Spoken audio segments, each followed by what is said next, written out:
The thing is, I don't eat cookies unless you make them for me. Yeah. And then if you put them in front of me, I'm mostly a disciplined person.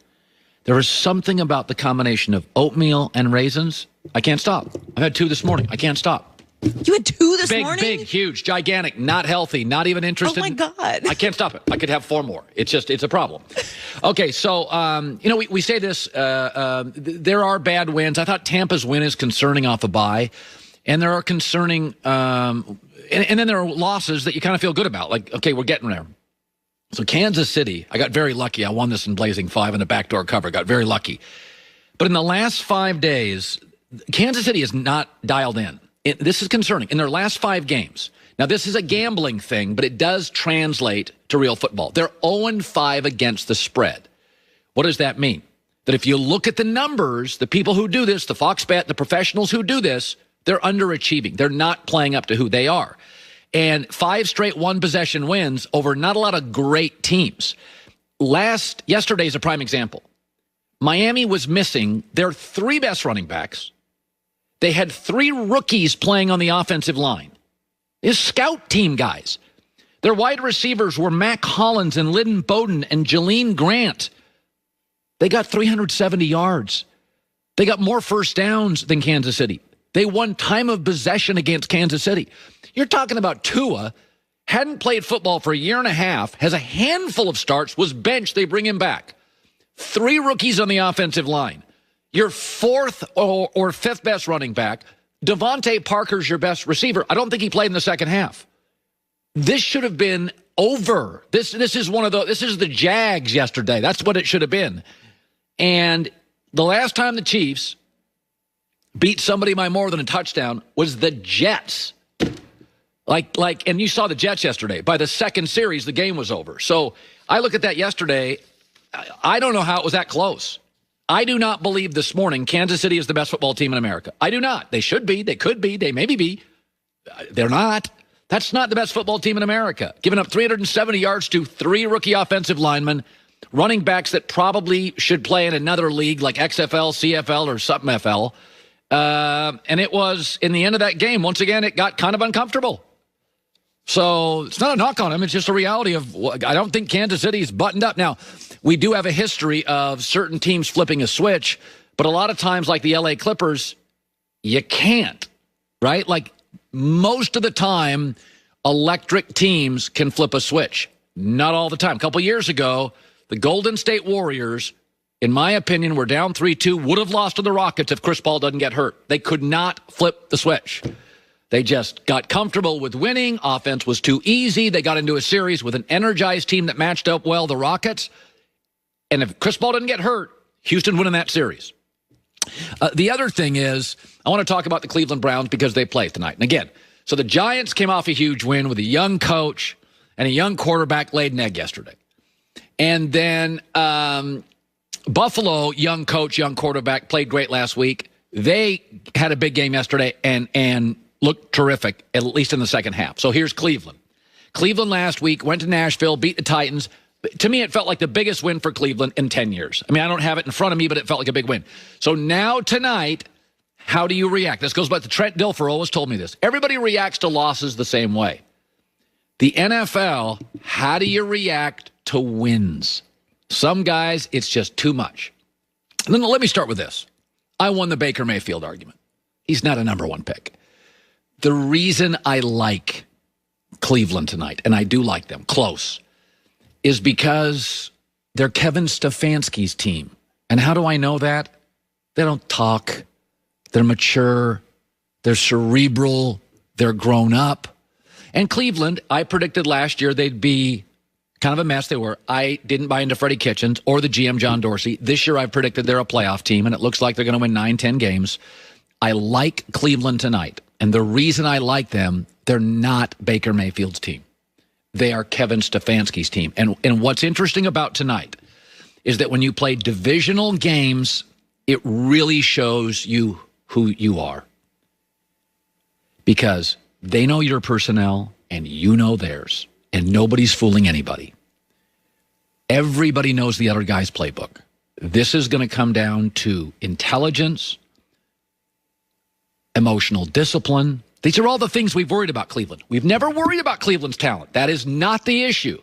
Tonight, divisional games come down to emotional maturity, emotional discipline, intelligence, guile, all the little stuff that wins games. And Baltimore historically has been really good at all the little glue stuff. So a divisional game really either unravels or exposes you. A win tonight by Baltimore, I don't care if win tonight by Cleveland, I don't care if it's in triple overtime, says a lot more than a win over even a team equal to Baltimore out of division. To play a division rival and to beat them tells me this isn't, everybody knows everybody's players here. Nobody's fooling anybody. Bama, LSU, you all recruited the same players. USC, UCLA, you're recruiting the same players. You've seen all the tape, you know all the plays, you play every year. It's different. This is not SEC versus Pac-12 or Big Ten against Big 12 or, Patriots coming out west taking on Chargers. No surprises here. All the little glue stuff is going to matter, and that's what we always doubt about Cleveland. I don't tonight because I think it's Kevin Stefanski's team, and I think he's on a short list of coaches of the year. So I can't wait. This is a great Monday Night Football game. And I'll tell you, the weather, apparently I read this morning, is just a bunch of nonsense everywhere. It's just mostly terrible.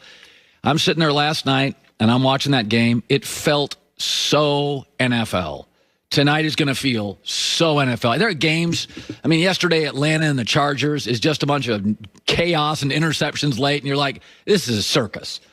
Tonight's going to feel so true to the NFL brand. It is just going to be tough and physical and running. And the game, you better watch it because it's going to be over in about 90 minutes. It's the top two rushing teams. They're going to eat the clock up. I think both teams will mostly take the ball out of the quarterback's hands, run downhill, quick game. First quarter will be done in 20 minutes, and I'll take the Browns to win by a field goal or less. But Cleveland, as always, I got your back. All right, hour 2 on a Monday. Colin right, Colin wrong. In L.A., it's the Herd. Well, it was looking like an upset there for the first 5 minutes. Boy, I tell you what, there is Miami's first 5-6 minutes, almost every game I've seen this year, they give quarterbacks fits. Russell Wilson, not just every guy. That first 5 minutes, first 7-8 minutes, Mahomes was... he was struggling. No, they're gonna come out ready to go. They overcame a 10-point early deficit to the Chiefs and 4 turnovers to beat the Dolphins 33-27. 3 of those 4 turnovers were interceptions thrown by Patrick Mahomes, who had his first multi-interception game in the regular season since 2018. So, I think that stat alone is very reflective of what this Dolphins defense is. Yes. They do cause turnovers, and Patrick Mahomes is not someone that throws interceptions. He does not turn the ball over. He also took a 30-yard sack, which is the longest sack since 2015. It was so bizarre. I was like, I had to watch it again. I was like, what is he doing? Because this is not what Patrick Mahomes does. He doesn't make mental errors. It was so weird. Isn't it amazing what great defensive coaching does to even star quarterbacks? Yeah. You go back, Belichick against Peyton Manning. Mahomes is a wizard. In those first 2 or 3 series, he was making mistakes he has not made in a year against anybody. And that's we lean so much into offense. That's all we talk about, it's all we focus on, the offensive numbers. If you have a great defense, so I'll mention it in passing, but you can really see, the Dolphins are not as good of a team as the Chiefs. And they were also missing their top 3 running backs in Kyle Van Noy. When the story came out right before the game that all 3 running backs were out, I literally tweeted this. It's like, okay, I'm 0-1 and blazing 5. That's not a game you can win. A rebuilding team missing a key component to keep Patrick Mahomes off the field. They're all out. And I'm like, the fact that it was that close, if in Miami today, I'm like, I feel unbelievable about my football team. No, I do, and I'm not a huge moral victory person, but I do think that the process and development is very important, especially in a young team. Yeah. So that's why I didn't think that it was the right choice to keep Fitzpatrick in, even if it meant that they were going to win games, because it doesn't serve you in the long run, and you're not ready to win a Super Bowl right now. Yeah. So if you were every other position on the field and everything that was going on was positioned, you could win a Super Bowl. You just have to have a quarterback that can win you some games. Okay, then maybe not see what Tua has this year. But that's not the situation the Dolphins are in. I thought they played a game against the Chiefs that was respectable, and the defense was unbelievable. Like, he gave him fits, and you never say that about Patrick Mahomes. They had 3 sacks, 7 quarterback hits, and 4 first turnovers, including that sack. I'm so excited for Miami's future. The NFL is better when the Bears are good, the Niners are good, and Miami's good. They really are.